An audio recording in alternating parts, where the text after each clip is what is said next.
Stop for a second and picture a millionaire. What comes to mind? Does your version of a millionaire live in a big house, drive an expensive car, and wear designer clothes? That person could be a real millionaire, but they might not be.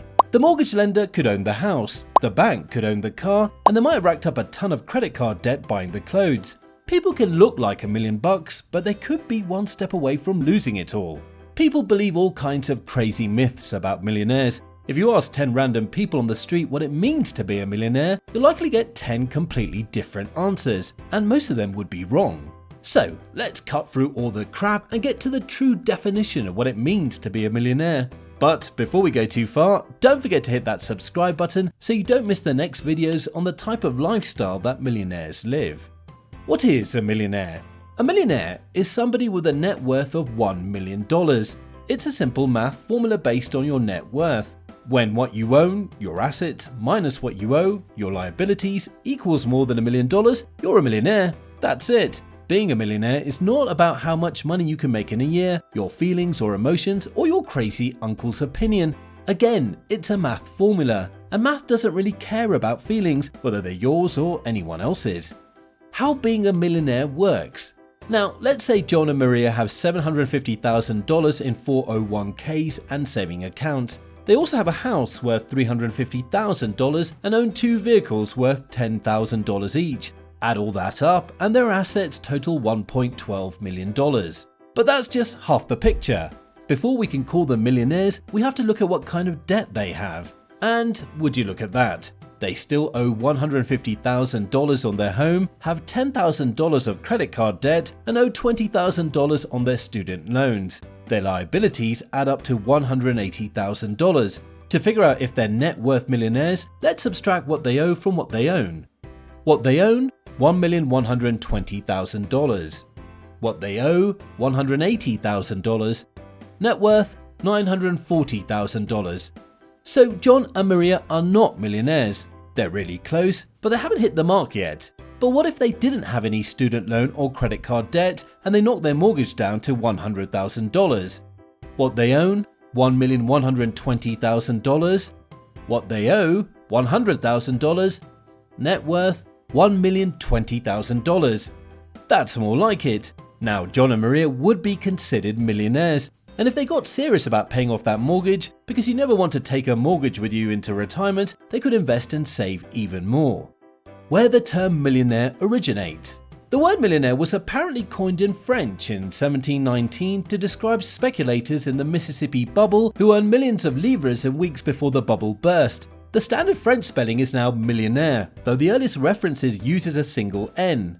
The word was first used as millionnaire, double N, in French in 1719 by Stephen Fentiman, and is first recorded in English, millionaire, as a French term, in a letter of Lord Byron of 1816, then in print in Vivian Grey, a novel of 1826 by Benjamin Disraeli.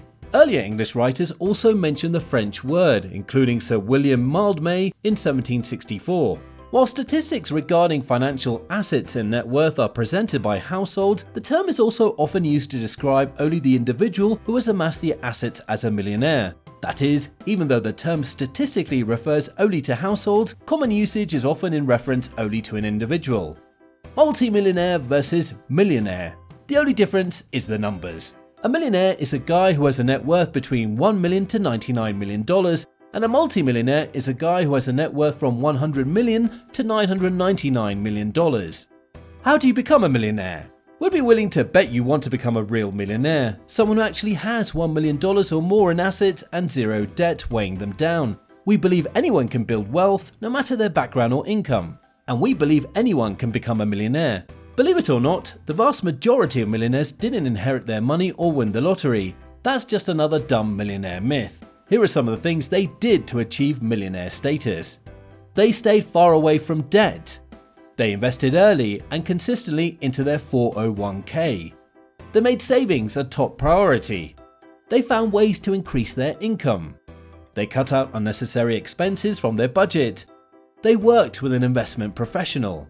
Doing these things year after year takes a lot of discipline, but becoming a millionaire is absolutely possible.